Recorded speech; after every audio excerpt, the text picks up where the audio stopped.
બહુ બહુ જ સરસ છે દાણાબેટ. દરેક જણે ખરેખર અહીંયા આવવું જોઈએ. 1971 जो वार लड़ा गया था भारत और पाकिस्तान के बीच में, तो इस फ्रंट से भी लड़ाई हुई थी। यहाँ से जब लड़ाई लड़ी गई थी तो बीएसएफ की फर्स्ट बटालियन यहाँ से गई थी नडेश्वरी माता के मंदिर में माथा टेक करके।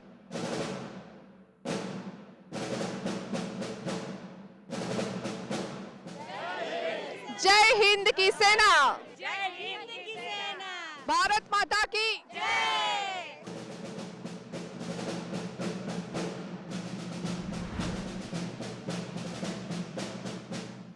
નડા બેટ એક ઐતિહાસિક બેટ છે. નડા બેટનો ઇતિહાસ હજારો વર્ષો જૂનો છે.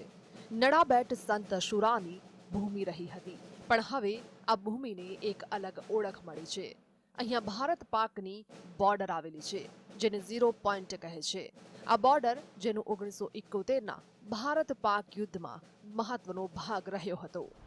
છે 2 બટાલિયન 1 અને 3 ત્રણેય બટાલિયન પોસ્ટ ઓફ ગુજરાતની બીએસએફની છે. એરિયા એ બે કચ્છમાં પડે છે, એક બનાસકાંઠામાં પડે છે. આ જે રેડ કલર દેખાય તે આપણે કેપ્ચર કરતા છે વિરાવ સુધી. આ બધું આપણે કેપ્ચર કર્યું હતું 71ની અંદર. 8 મહિના સુધી ઇસ્યુ આપણી પાસે રહ્યો. જ્યારે 72માં શિમલા એગ્રીમેન્ટ કરવામાં આવ્યો ત્યારે પાછું આપી દેવામાં આવ્યું હતું. કુલ બોર્ડર ભારત પાકિસ્તાનની 3323 કિલોમીટર, અહીંયાથી જમ્મુ કાશ્મીર જોડે આખી લાઈન, એમાં ગુજરાતની 512 કિલોમીટર. આપણી સેફટી માટે આપણે ફેન્સ બનાવ્યું છે, એ લોકોએ કશું કાંઈ પણ બનાવ્યું નથી.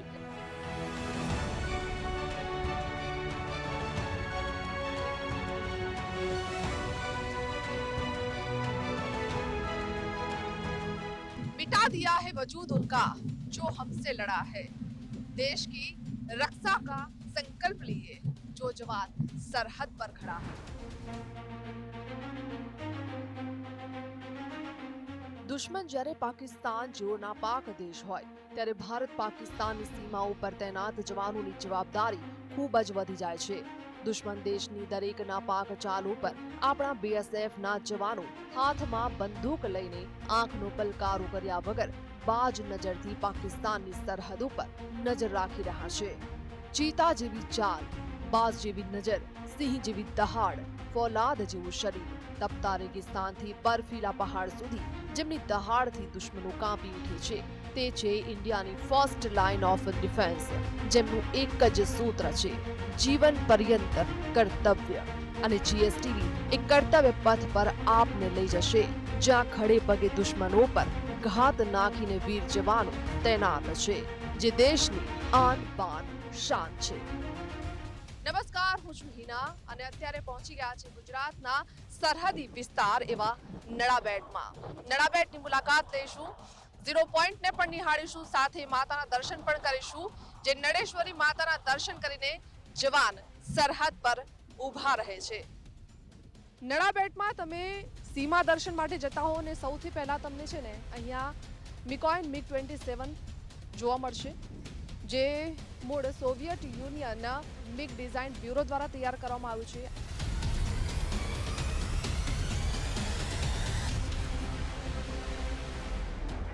MiG-27ને 1985માં ભારતીય વાયુસેનામાં સામેલ કરવામાં આવ્યું હતું.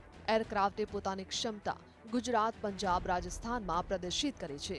1999માં કારગિલ યુદ્ધમાં ઊંચાઈએથી જમીન પર હુમલા કરવામાં ઘણું અસરકારક MiG-27 સાબિત થયું છે. આ એરક્રાફ્ટનો ઉપયોગ કરનાર ભારત અને શ્રીલંકા છેલ્લા દેશો છે.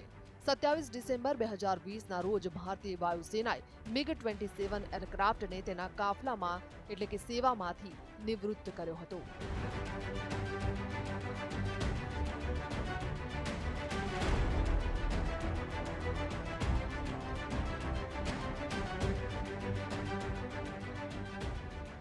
અશોક ચક્ર તો બધાએ જોયું હશે અને તેનો રંગ પણ બધા જાણે છે કે અશોક ચક્રનો બ્લુ રંગ હોય છે, પણ અશોક ચક્રમાં જે 24 આરા હોય છે, આ 24 આરા શું સૂચવે છે તે આના ઉપર બતાવવામાં આવ્યું છે. સંયમ, આરોગ્ય, શાંતિ, ત્યાગશીલ, સેવા, ક્ષમા, પ્રેમ, મૈત્રી, બંધુત્વ, સંગઠન, કલ્યાણ, સમૃદ્ધિ, ઉદ્યોગ, સુરક્ષા, નિયમ, સમતા, અર્થ, નીતિ, ન્યાય, સહકાર્ય, કર્તવ્ય, અધિકાર, બુદ્ધિમત્તા. આ એ શબ્દો છે.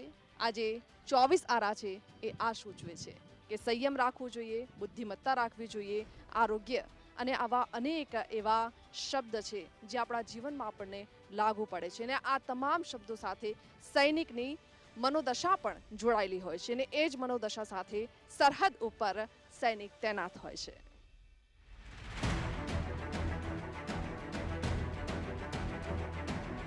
બીએસએફના જવાનો એક એવા જવાનો છે જે સેનાના ત્રણેય પાંખમાં એટલે કે દેશની ત્રણેય પાંખમાં પોતાની ફરજ અદા કરે છે. એરફોર્સ હોય, નેવી હોય કે પછી જમીની સ્તર ઉપર બીએસએફના જવાનો કયા સંઘર્ષ સાથે પોતાની કામગીરી કરે છે એ તમામ દ્રશ્યો આ જે પાછળ તમે જોઈ રહ્યા છો એ પિરામિડ આકારનો જે સ્તંભ છે તેના ઉપર દર્શાવવામાં આવ્યો છે. એરફોર્સમાં જવાનો કઈ રીતે પોતાની કામગીરી કરે છે તે અહીંયા દ્રશ્યોના માધ્યમથી બતાવવામાં આવ્યું છે. તો બીજી સાઈડ જે નેવી છે, નેવીમાં કઈ રીતે પોતાની કામગીરી કરે છે બીએસએફના જવાનો તે દર્શાવવામાં આવ્યું છે. તો એની પાછળ જમીની સ્તર ઉપર બીએસએફના જવાનો સરહદ પર ખડે પગે રહીને કયા સંઘર્ષ સાથે આ દેશની સરહદની રક્ષા કરે છે, દેશના જવાનો દેશના લોકોની કઈ રીતે સુરક્ષા કરે છે, ચાંપતી નજર રાખે છે તે બતાવવામાં આવ્યું છે. આ એ સર્કલ છે જ્યાંથી ત્રણ રસ્તા પસાર થાય છે. એક તરફ બીટિંગ રિટ્રીટ કાર્યક્રમ જે થતો હોય છે એ તરફ રસ્તો જાય છે, તો બીજો રસ્તો જાય છે નળેશ્વરી માતા તરફ.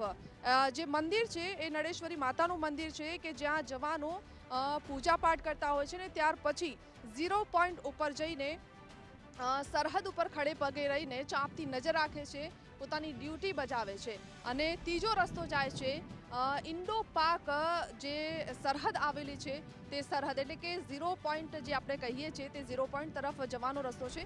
આપણે તમને ત્યાં પણ લઈ જઈશું અને કેવો છે ત્યાંનો માહોલ, ઇન્ડો પાકની બોર્ડર છે, આ બોર્ડર ઉપર કેવો માહોલ છે, કેવી રીતે નજર રાખવામાં આવી રહી છે, જવાનો કેવી રીતે ખડે પગે રહીને પોતાની ફરજ અદા કરે છે તે આપણે ત્યાં જઈને નિહાળીશું. પરંતુ એ પહેલા જે રીતે સૈનિકો સવારે ડ્યુટી પર જતા પહેલા નળેશ્વરી માતાના દર્શન કરે છે તો આપણે પહેલા એ માતાના દર્શન કરીએ, ત્યાં પણ નતમસ્તક થઈએ ને હા એનો પણ એક રોચક ઇતિહાસ છે તે પણ આપણે ત્યાં જઈને સમજીએ અને જાણીએ અને કરીએ નળેશ્વરી માતાના દર્શન. ત્યાર પછી તમને લઈ જઈશું 0 પોઈન્ટ ઉપર.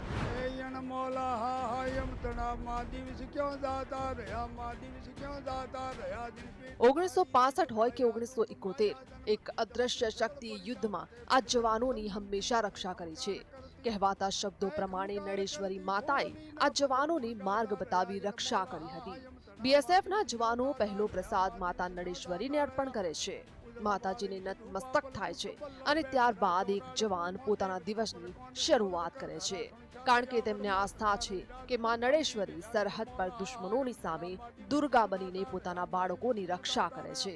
આ સરહદ પર શું થઈ હતી હિલચાલ અને કેવી રીતે માં નળેશ્વરી બની જવાનોની રક્ષક દેવી, શું કહે છે આ વયોવૃદ્ધ.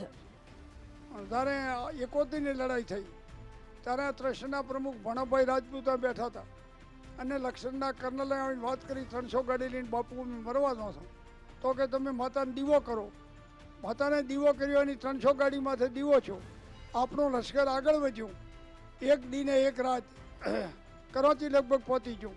આપણા સૈનિકો એકે નથી મૂવા, એના 500 મૂવા હતા, બીજા નાસી ગયા હતા. આવા પરસા એટલે આપણો 6 મહિના ત્યાં આપણો એસટી જાતિથી થરપારકરમાં રેવન્યુ રેકર્ડ બનતું હતું કાળીદે ડુંગર ઉપર, પણ જીતેલો પ્રદેશ ઇન્દિરા ગાંધીએ શિમલાલ કરાર પછી પાછો આવ્યો. એટલે કર્નલે આવીને વાત કરી કે ભણા બાપુ આ ટ્રસ્ટના પ્રમુખ તમે મને વાત અમને પૂજા કરવા જો, અમારું લશ્કર પડ્યું છે માતાજીની રક્ષા કરે. એટલે એક પૂજારી અત્યારે લશ્કરનો છે ને એક ટ્રસ્ટનો છે. માં નળેશ્વરી એ જવાનોની રક્ષક દેવી તરીકે પૂજાય છે. જવાનો વહેલી સવારે અહીં આવીને માતાજીની પોતે જ આરતી પૂજા કરે છે, પ્રસાદ તેમને અર્પણ કરે છે અને આ જે સમગ્ર પૂજા વિધિ ખતમ થાય છે ને ત્યારબાદ જવાનો સરહદ ઉપર તૈનાત થાય છે આ દેશની રક્ષા માટે, આ દેશની સરહદની રક્ષા માટે.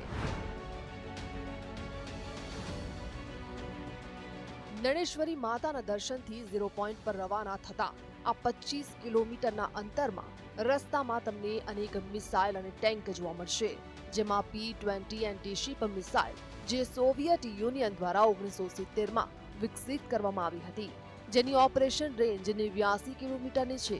આ મિસાઇલનો વ્યાપક ઉપયોગ ભારત પાકના યુદ્ધ દરમિયાન કરવામાં આવ્યો હતો.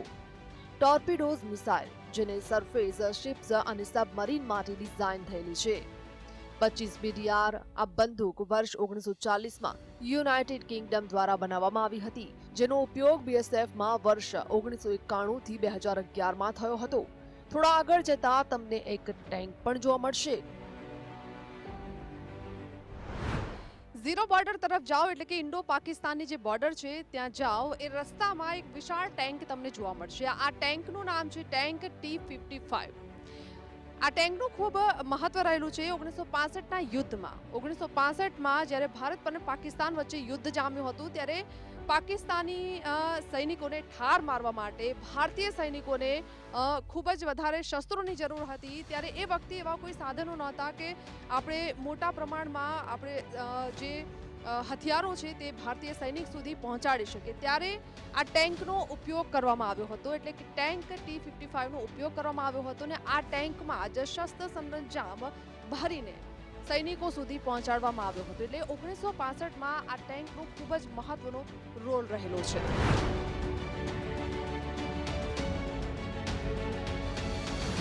ભારત સરકારે બેટલ ટેન્ક્સ એટલે કે યુદ્ધ લડવા માટે વપરાતી ટેન્કો મેળવવા માટે ઈસ્ટ યુરોપિયન દેશોનો સંપર્ક કર્યો હતો.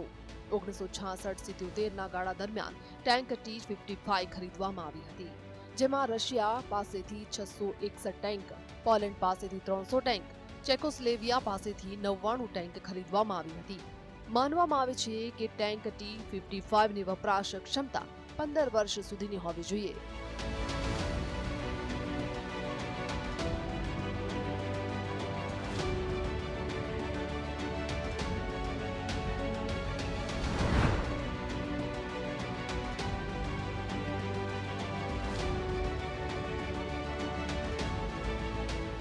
તો અત્યારે આપણે સરહદ ગાથામાં છે. સરહદ ગાથા એક મ્યુઝિયમ આખું ઊભું કરવામાં આવ્યું છે અને આ મ્યુઝિયમમાં ત્રણેય પાંખમાં સૈનિકો કેવી રીતે પોતાની ફરજ અદા કરે છે, કેવી કેવી પરિસ્થિતિનો તેમને સામનો કરવો પડે છે તે આ સરહદ ગાથામાં બતાવવામાં આવ્યું છે.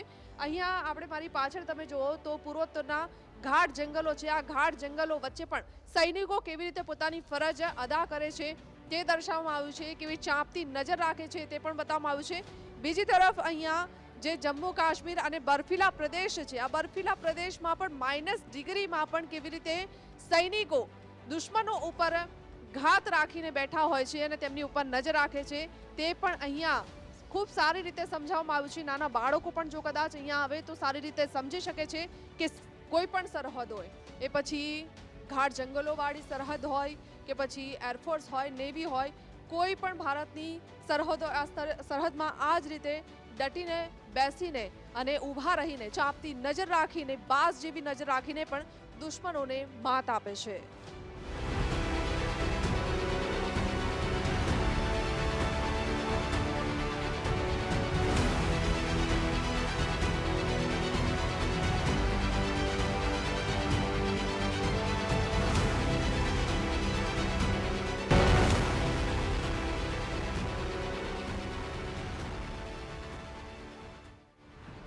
आन देश की शान देश की हम संतान है, 3 रंगों से रंगा तिरंगा, ये हमारी पहचान है.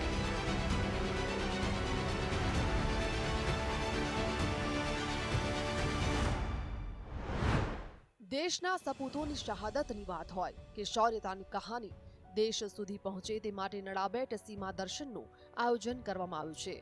રાષ્ટ્રની રક્ષા કાજે પોતાના પ્રાણોની આહુતિ આપી દેતા પણ આ સૈનિકો વિચાર કરતા નથી. નડાબેટની બોર્ડર ત્યારે સુરક્ષિત છે જ્યારે અહીંના જવાન બોર્ડર પર ખડે પગે પહેરો આપી રહ્યા છે.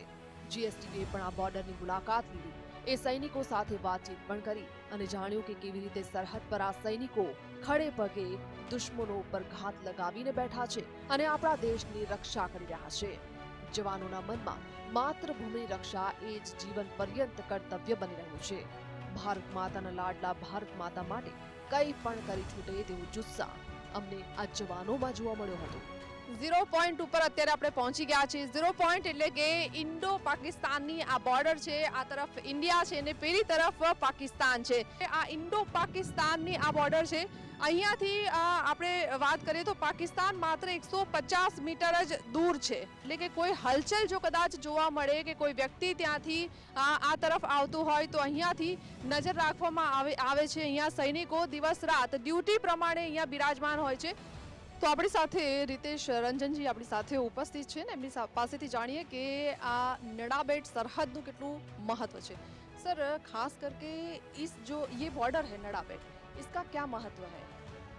1971 जो वार लड़ा गया था भारत और पाकिस्तान के बीच में, तो इस फ्रंट से भी लड़ाई हुई थी.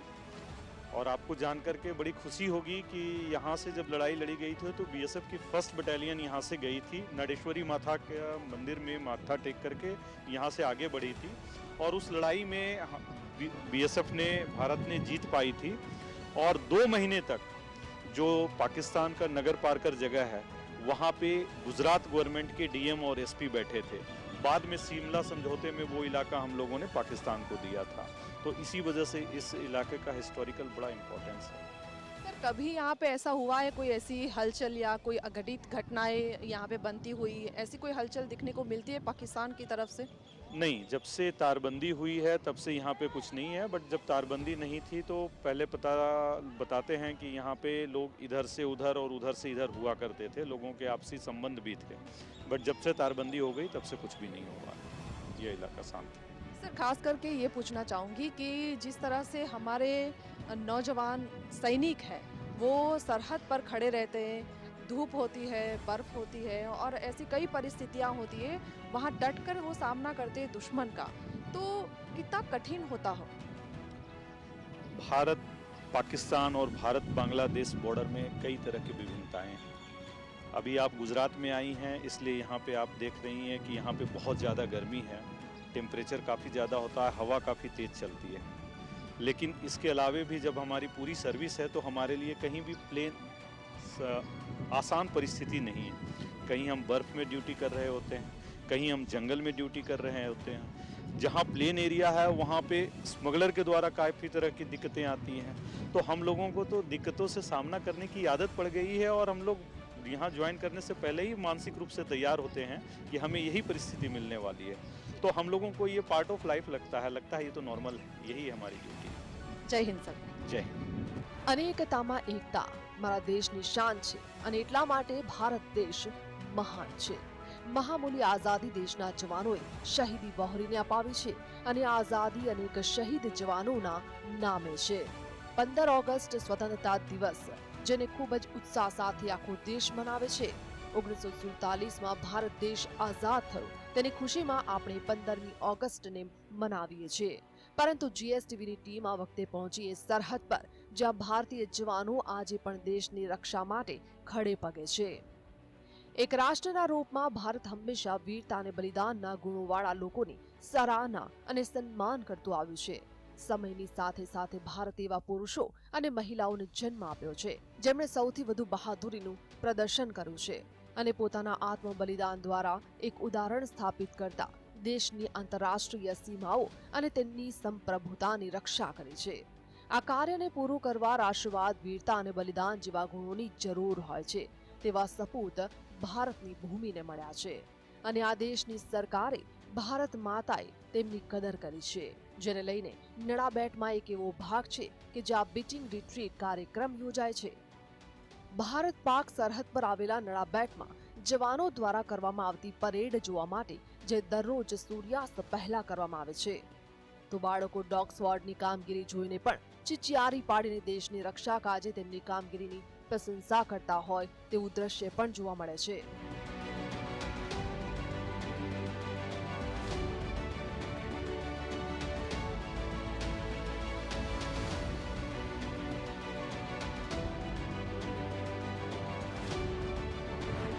લોકો વાઘા બોર્ડરની જેમ અહીં પણ બીટિંગ રિટ્રીટ સેરેમનીને નિહાળી શકાય છે. 15મી ઓગસ્ટ વર્ષમાં એકવાર આવે છે પણ નડાબેટમાં દરરોજ આ દ્રશ્ય નિહાળવા મળે છે જેમાં નાનાથી મોટા સૌ કોઈ ચીચિયારી પાડી તાલીઓ પાડીને પરેડ કરતા સૈનિકોનો જુસ્સા વધારવાની સાથે તેમને સલામી પણ આપે છે.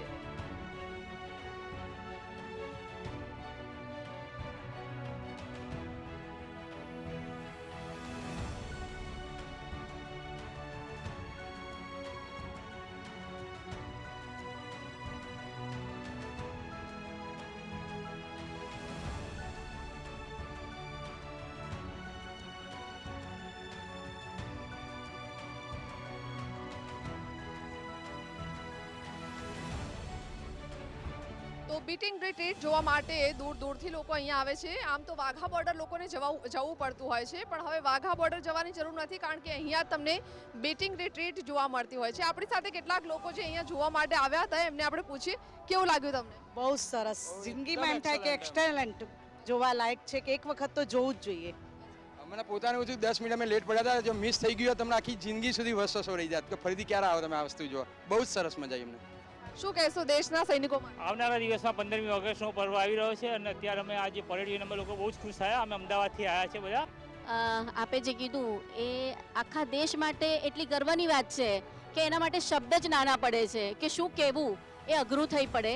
પણ જે રીતે આ લોકો મહેનત કરે છે અને આપણા માટે હર હંમેશ રાત દિવસ જોયા વગર જે મહેનત કરે છે એ બહુ સરાહનીય છે. દેશના સૈનિકો સરહદ પર આટલી બધી રક્ષા કરે છે ત્યારે જ આપણે લોકો અમારા ઘરમાં બધા શાંતિથી હિન્દુસ્તાનીઓ સૂઈ શકે છે. અને જે જવાનો છે, જે એ લોકોની મહેનત, એ લોકોનું જોઈને આપણને એમ થાય છે કે ના ના, ખરેખર સલામ છે. આ બધાને જોતા એવું લાગે કે આખા દેશમાંથી બધાનું એક લોહી એવું ઉછાળવું જોઈએ અને દરેકના ઘેરથી પોતાનો દીકરો સરહદ પર મોકલે અને દેશની રક્ષા કરવા માટેનો એક નવો ભાવ જાગે, એવું કંઈક દરેકના મનમાં થવું જોઈએ.